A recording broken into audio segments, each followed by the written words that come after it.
rolls of tape can a Lamborghini drive through? And Mr. Beast? It's completely wrote off. Oh boy. This is a question. Oh, I saw that Mr. video. Beast asked, That was along cool. with loads of other crazy stunts that he's done. This is the largest shredder in the world, landing a Lamborghini with a hydraulic press. Holy, poor And Lambo. all of these crazy stunts have racked up hundreds of millions of views on YouTube. And if you're wondering, it was 25,000 rolls. And now I'm about to find out how much damage that actually caused because I've just bought the Lamborghini that went through that tape. Imagine being a shareholder of Lambo and watching that video. That was crazy. We've got the brain power and the initiative to get this car back on the road. The good thing as well, this car is a clean title. Mr. Beast, we think, just bought a perfectly good Lamborghini Gallardo and drove it through rolls of tape. So we've flown from the UK over to New York for this one. And then we're heading to Pennsylvania. Now this car isn't owned by Mr. Beast anymore and was actually damaged over a year ago. But we're buying it in hopes that we can rebuild it and get it back on the road. But we later found out why that hadn't already been done. I think we've been scammed. Have we been scammed? We got scammed. Why do we always get scammed? First time in America, Leo. It's so weird. Look at it. It's literally like being in a movie. Welcome to Philly. This is Ed, the owner of the Mr. Beast Lamborghini. Holy, He's also got a he actually YouTube looks like an channel where actor. He's rebuilding cars from his driveway at home. And he's a super nice guy. First off, how the hell did you even get it? So 2 years ago, this car was purchased by a dealer from, I think, an exotic car company rental. And I know it's not like ideal. Yeah. Mr. Beast buys the car for a main channel video. A year later, it shows up in the duct tape video. Oh, right? no. Gets totally destroyed, and a local enthusiast in North Carolina bought it. Yeah. So it sits in his warehouse for like 2 months, and this other guy buys it with no intention of fixing it. He's not like I don't think he's a handy guy. I think he maybe would have paid somebody to do it. Yeah, yeah. But I messaged him and I came to terms with it. So I bought it. No way. 6 months later, I'm no better off than he was. So looking back at it, maybe alarm bells should have been ringing now. This car's had 3 owners since it's drove through the duct tape, and it's no better off than it was. But I'm still feeling optimistic. This could be, well, we don't know whether it's a big mistake yet or not, do we? But Money's already through, buddy. yeah. Oh shit, that is Yeah, I want cute. the door though. That's part of the deal. Unless How you. did it end up like that? So if you watch the video closely, he doesn't go straight through the duct tape. He hits one of the posts on the side. Oh shit. The car goes sideways, rips the door off. Oh my days. Pull it off. Let's pull it off. Oh, it's rough. Oh no. The back end looks good. Oh, the windows.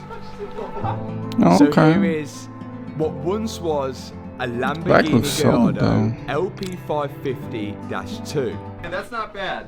You can fix that. Oh my days. The colour's cool. Yeah, the color. So it was white. It's a white 50th. All the 50ths I think were white with gated manual suede interior or Alcantara. This is like a hybrid mix as a 50th. And it's been wrapped blue, I assume, just for You know, man. like visual. Visual, yeah. Mr. Beast always wraps his car blue or red. Is that pushed down? Oh, this is almost. Yeah, right. All of this is, bro. It's tape in the wheels. Wow. The dashboard's gone. The roof is How like. do you do so much damage from duct tape? Now you can say, I know my way around a Lamborghini Gallardo after I rebuilt my one back in the UK, but a lot of this damage looks structural. So this is going to be a whole new challenge. This is cracked. This is broken, yeah. This is a big job, but I think it's a new challenge. Where did the interior go? Well, the driver's seat's gone because it was remote control, which is pretty cool. Oh, right. So if you think about the inertia in that crash, they made it remote control. Well, that's one thing that we didn't know. Mr. Beast had paid to make the Lamborghini drive by remote control only, so no one was hurt when it hit the duct tape. This kind That's of gives you the impressive. idea of the type of budget he has just to make a YouTube short video. That's the way the world has become. Somehow his channel has become that profitable that he can just drive into tape for an Instagram reel. Or like That's wild, isn't it? Now, because of the remote control system, pretty much the whole of the interior has been stripped. And then because of the crash, the airbags have deployed in the dashboard. All of this we need to repair. But I remember the headlights and the radiators pack being ridiculously expensive for this car. Brother, I got headlights up on that shelf for you. Yes! On the left-hand side, the only damage to the suspension I can see is to this inner tie rod. How has tape done this? And on the right-hand side, everything looks all good, including the tie rod. Not too bad this side. Well, we're gonna have fun, at least, aren't we? Whoa. Oh, look here. Oh no! No, it's come all the way back here. At first, we thought this huge dent was due to a kink in the chassis, but because the wrap was scratched, it looks instead like something has hit it. This isn't from the duct tape. Really? This is how I knew it was from the main channel video.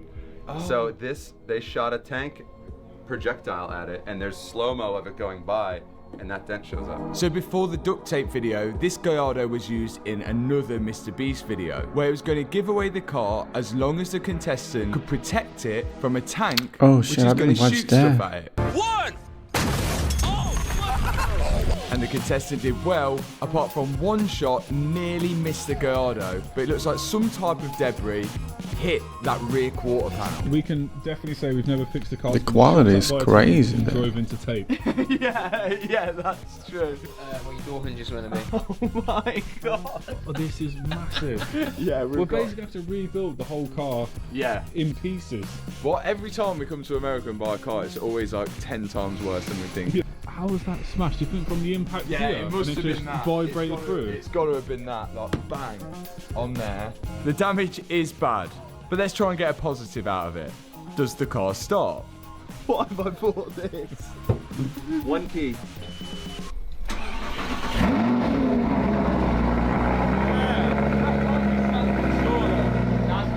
That can't be standard. Call the lights.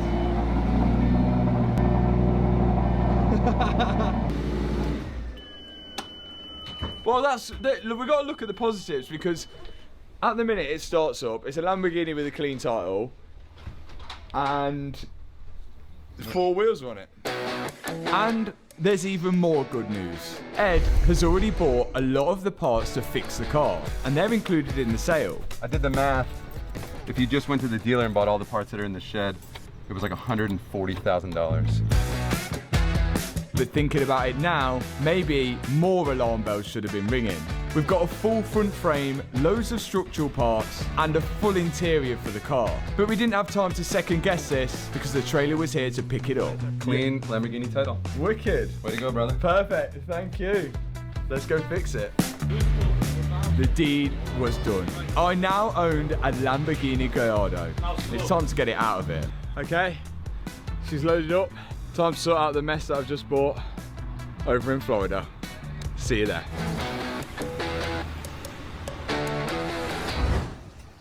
And here it is, in Florida at Freddie's unit. It's been a while since we've been here, and I'm excited to get started on this car because it's always good when we're in Florida. The sun's shining. Sun's shining. This is great. This is better than being at home, ain't it? This is so much better. Is that the trailer? Did you see it? And it's time to start the work. We're gonna go with the logical approach and work away from the front of the car backwards. We've got to strip off all the parts on this front frame, and then we can get a true understanding of how badly damaged it actually is. We're removing all of these parts, some of which we won't actually need. Like this module here is to open garage doors, which is quite common on American cars. But eventually, we got the frame stripped. Here we go. Now we need to Yeah, the get frame is cooked. that front end looking like that front end. We're going to take some measurements because Ed bought this front and we know it's not been in a crash. So we're going to take some measurements to make sure that this and everything is straight on here before we start taking out something like this, because that's been The cut whole back, frame's obviously, from pretty tape, much, but that's a really although weak it's point. solid. If we're going to do any cuts, we're going to cut them from where it's originally welded by Lamborghini, so then we can make a nice cut in there. Measure that, measure this, start cutting this off, start cutting that off, get it all lined up, and then we're going to need to get some form of welder. Let's go. Okay, here's the two frames. And whilst visually they might look the same, of course R1 is damaged and it might have some slight bends in it. So we need to be 100% sure we get this right. What is with the weather? Rain in Florida. You told me it was sunny here all the time. First step, let's get our frame inside. And really, we should be using a tram gauge for this, but we don't have one of these measuring devices in Freddie's unit, so at the minute we're using the next best thing, which is a tape measure. And we're going to be measuring from corner to corner just to make sure it all lines up exactly the same on each bit of frame. And so far, the news is good. We can start stripping. Right, so on this one, we can cut off way more than we actually need, and then fine tune it once we got it off. But on that side, we need to make sure that we're only cutting it where the welds are, because that's where we want it to go back on. We need to make sure it goes back in the same place, the exact same place. So let's go. Just like we said, we're cutting off way more than we need off our donor chassis at the front, and then we can fine tune almost it around the snapped. welds once we get that piece off. Yay! Now that that's off, let's go back over to the Gallardo and try and cut this off as neat as possible, and only on the welds. This part of the car is like the skeleton of it, and if it isn't right and we don't get it in the same place, when we bolt on the bonnet, the bumper and all the wings, none of it's going to line up. Whilst Liam is cleaning all that up, well, he was cleaning all that up, he's decided to have a break now. I'm going to get this perfect, so it's ready to go on. Then we're going to solve the issue on how we're going to weld this on. Because this is aluminium, we can't use MIG welding, which is what we know how to do. This is TIG welding, which is special aluminium welding, different temperature, more precise. And actually, the welds on this are quite nice compared to Ferrara.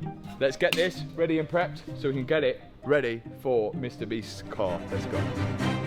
Now this is a crazy amount of work, and if you've bought a car without knowing this work had been done, I think you'd be pretty disappointed. But there is a way of finding out, and that's with Car Vertical.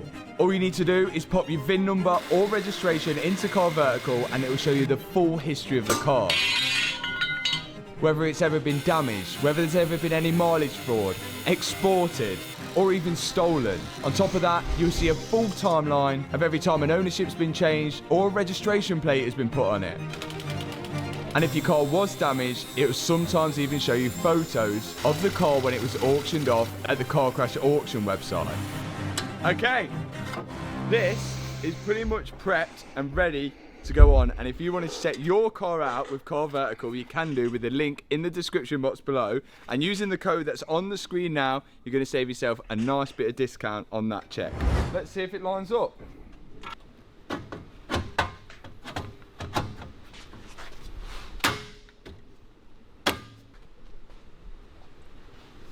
Looks solid. We fixed it. Like again, this part, when we weld it on, I think this just mounts the crash bar, which we haven't got yet. But if it's out by a mil or so, like there's always a bit of movement in the crash bar. But I think generally, even if you look at this bracket, look where that bracket sits, it's pretty much in the exact spot as where it's where it was, and that's looking a lot better now on the front, isn't it? Things were looking good. The new part of the frame was pretty much ready to be welded to the old part of it. But from here, it's going to step up a level. Yeah, okay, that was probably the easiest part, but we don't have a welder yet, and that needs welding on. So until we sort out the welding situation, we've got some more structural damage that we need to attend to. And as we're about to start the next job, my dad arrived. Here it is. The superheroes here! Hey, shout out to Dad. Come to help us. Hey, Come to help us. looks like you've done it. But really, we were only just getting started. This next job was going to entail a lot of problems. Next up, the B pillar. R1, which doesn't look too bad, but it looks like the door's ripped out, thanks to duct tape, and that is bent in. And to replace that, Ed bought this. So I think if we can take off the outer skin from here, which all of this seam sealer is going to be covering over a bit of the skin, and I'm hoping we can separate it off that, and then once we work out how this comes off, we should be able to take it off nicely off there. Or what's, I don't, yeah, is that the best way to do it? I have no idea. No. Just start cutting it. So we need to get the outer skin of this B-pillar off, then we can replace it. Let's get going. Because that panel we're trying to keep in good condition, this panel doesn't matter too much about. So instead of drilling, I can use the belt sander to belt sand the metal around the rivet, which will weaken it, and I'll be able to knock the rivet out and get that off, because this is scrap. The way the outer panel is fixed to the inner panel on the inside of the door is with rivets, which are sometimes very hard to see because the paint covers over them. So Liam's using a wire wheel to get rid of the paint to expose the rivets, then he can drill them out. Whereas I'm using a belt sander, because it doesn't matter if I damage this panel, it's coming off and going in the scrap. Another bit we need to get off is the seam sealer. This is usually there to seal the gaps between two panels. And to get to the seam sealer on the Gallardo, I need to remove the wheel, the arch lining, and the side skirt as well. Now usually the manufacturers will rivet panels together instead of welding, because it's usually an aluminium panel joined into a steel panel, and you can't weld two different types of metal. But on this Gallardo, it seems to be all aluminium, so I guess they've just done the rivets for it to look neat inside the door, and everywhere else they've used welds, which is what I'm cleaning away and grinding it now. And whilst Liam's back on the donor panel drilling out the rivets. Once I've weakened the rivets on the Gallardo, I can then get my chisel and hammer and try and separate the outer skin from the inner structure of the car. Now what we're hoping at this point is That's that a lot of job there, huh? That's a lot of work. If there is, this job becomes a hell of a lot worse. But we won't find that out until I get this outer skin off. And I'm just about getting the edges off now. I'm then going to make a nice cut along the side skirt, and eventually we'll have to match that cut on the donor panel so we can weld the two together and join it like it never happened.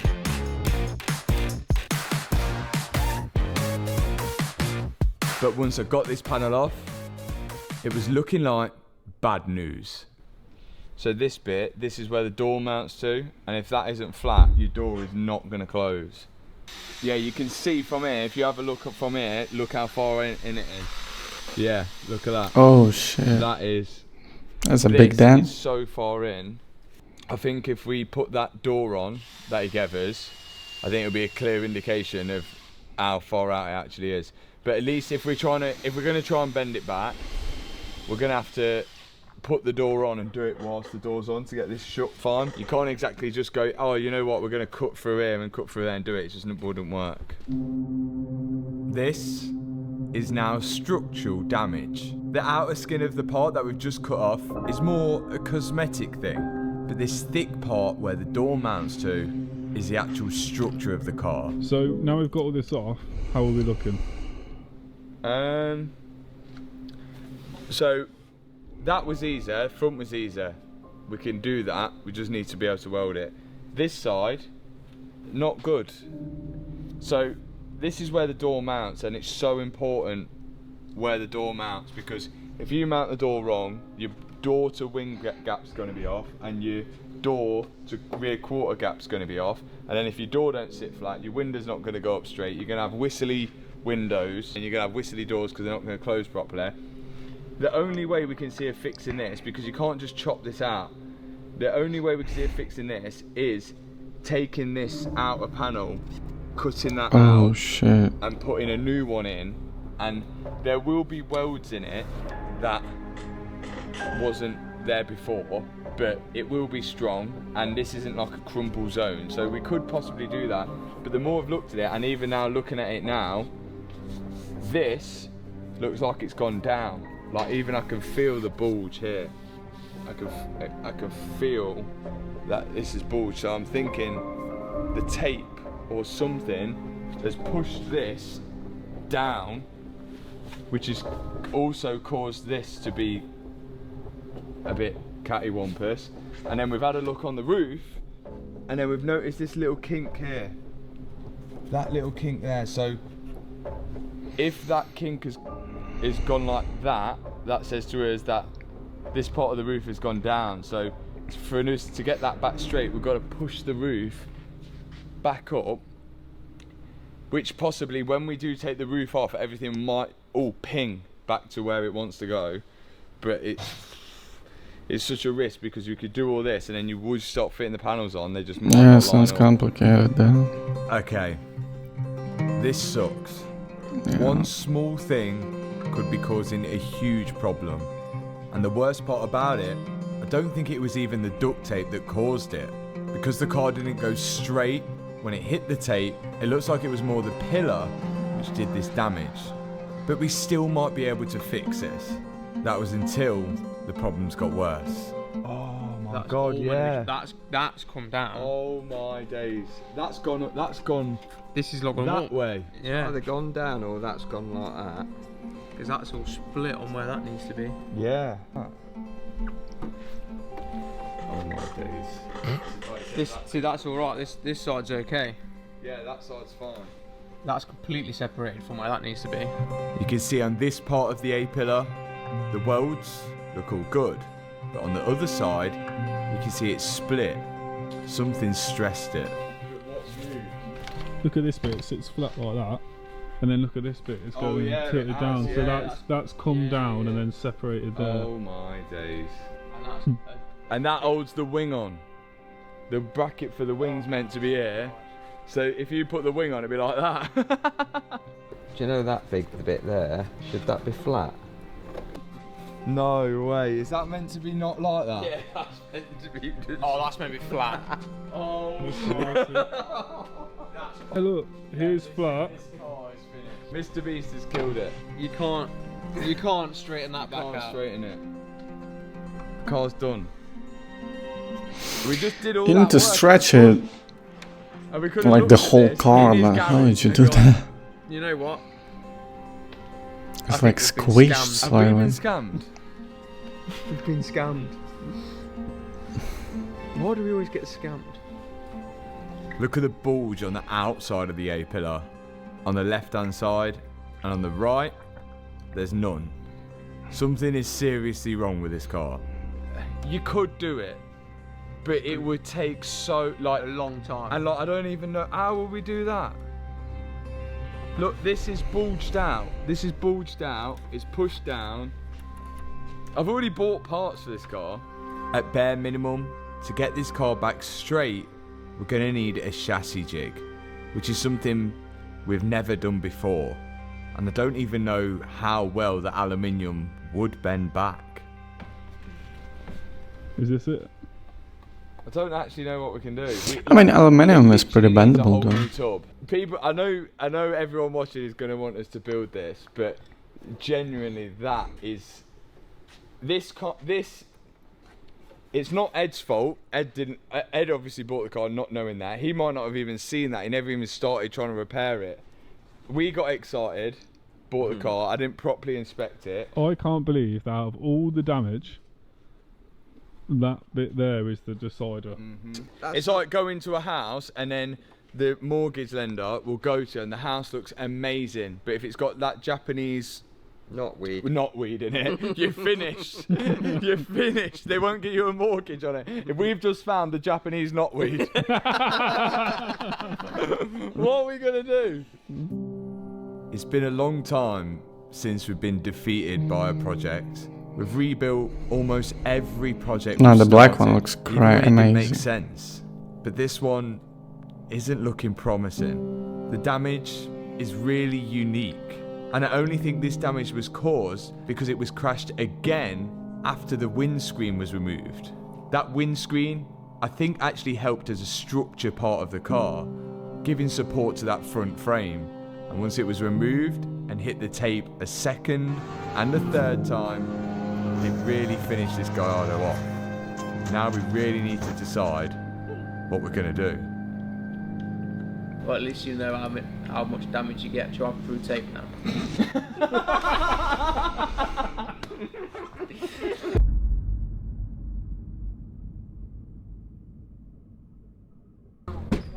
It's a new day and we're feeling positive now. We've had a sleep on it and it's not all bad news. We're gonna start logically with this. We don't want to 100% give up and lose it and cut our losses right now. We think it might be repairable. We've got time. We've got the brain power.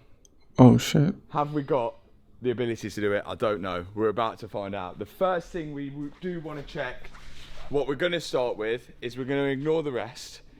We're going to mount the door because Ed bought a door with hinges.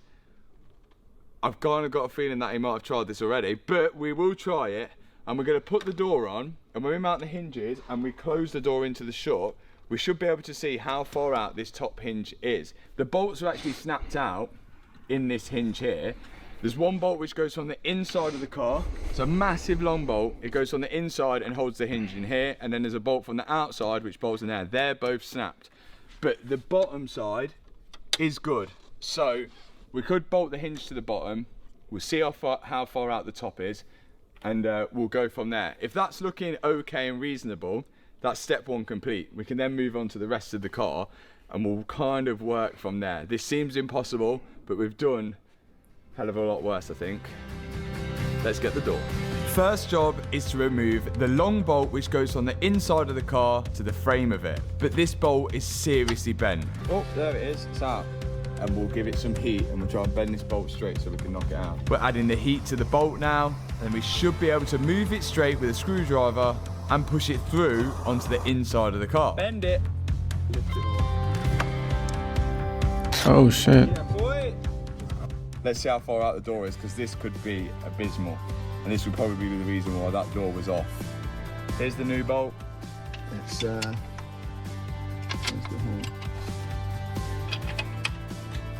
Yeah, boy. Now the new bolt is fitted into place. It's already looking a little weird. Okay, the new door. Just a little bit of a problem with this door. It's a grey one. This is the door that's come with the car. Now it's time to line it up. The bottom hinge is looking good. We can slide the bolt in and do that up whilst latching the door at the back of the car as well. And at the minute, the panel gap isn't too far off. This whole door needs to go down. And to bring Looks this door pretty down, close. all we need to do is open the door and adjust this latch here.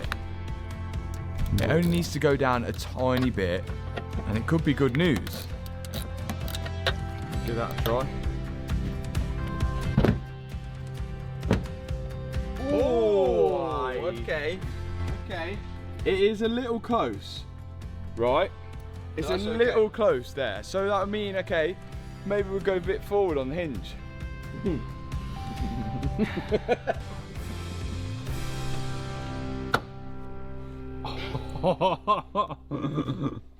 Yeah, we've got a small issue there. Do you reckon that's got a different hinge on? So what's The happened whole here? thing is gone. See ya. Yeah, this Like is that. like at first we thought that this hinge is just bent that way and it's in this correct spot.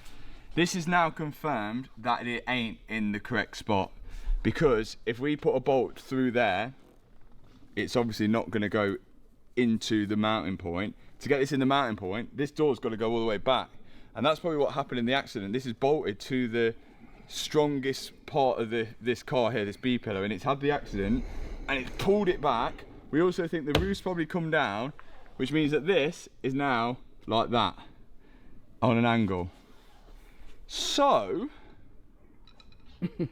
the positivity days Coming to an end. Oh shit. I don't know if it's an optical illusion, but that glass there, where it does look like it's in there, it does look like it's gone like that. Do you think? Our day of being positive wasn't looking good. We even tried to line the bolt up with the hinge and get it into place, and it does manage to grab onto the hinge, but when doing so, it's pulled the door out really far at the back. Okay, obviously this is not in the right position, but I've also noticed something might be also another thing. I was thinking that the suspension and everything was all untouched and not broken, apart from that inner tie rod on that side. And I do think the suspension is okay. I don't think anything's bent. But where the suspension mounts to, which is the actual body of the car, I think something has moved. I've got a slight inkling that it's moved, and the only reason I say that is because I think this gap here looks very close, almost to the point where I would think if we full locked it, I'm not sure it even, I'm thinking it might even hit the chassis. To see if the front wheels have actually moved out of their place, we're going to measure from the back wheel to the front wheel in the fixed locations. We've got a measurement on the right hand side, and then we're going to head over to the left hand side, and it should be exactly the same to prove that the wheels are square. But that wasn't the case. Oh. Over 1/8 of an inch longer this side. Yeah, so that side definitely has gone back then. As well as this going down and this lifting up, it must have also pulled the wheel that way as well. Right, let's call someone before we work out what we're going to do with this car. Let's give them a ring and see if this is actually possible or not. Yo! Hey, what's going on, dude? So we need some advice and help. Okay. So this is Jack. And Jack has spent years working in a body shop, rebuilding crash damaged cars for his work, and now does it on YouTube. If there was anyone we need to ask for advice for on this type of work, it was going to be him. But this hinge doesn't, if we want to get the door shut perfectly there, this hinge has got to go forward to here. Up here. Oh yeah, you can see it right there. That's where the flex point is. We went through the whole car explaining all the damage that we've just found, just to get his opinion to see whether this thing was actually fixable. Duct tape did that? Yes. And judging by his reaction, he was as shocked as we were about the damage. Is it fixable? I think anything's fixable, but it might not be worth it. How is that fixable? What do you need to fix that? Like, You would need another car that's maybe crashed in the rear, and then cut all the good parts off of that, and then kind of lay them in place onto this car and start welding them in place. okay, so it's either a whole new tub or a car which is crashed in the rear that we can chop off the front and basically fix to this one. Yeah. The news is just getting... That is gonna be expensive. Oh dear. Bad news? Positivity day.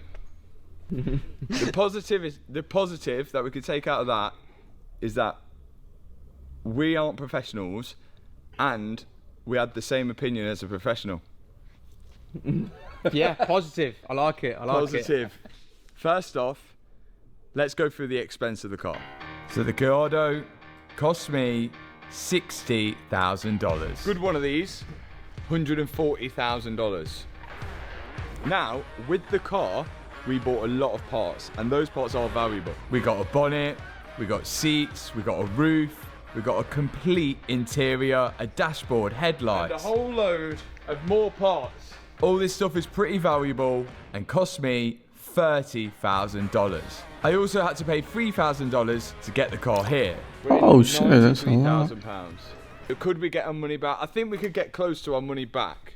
We would take a loss. I think we're going to take a 10 or 20 grand loss if we sell this to a breaker, because there is stuff that's valuable on here: rear lights, bumper, engine, gearbox.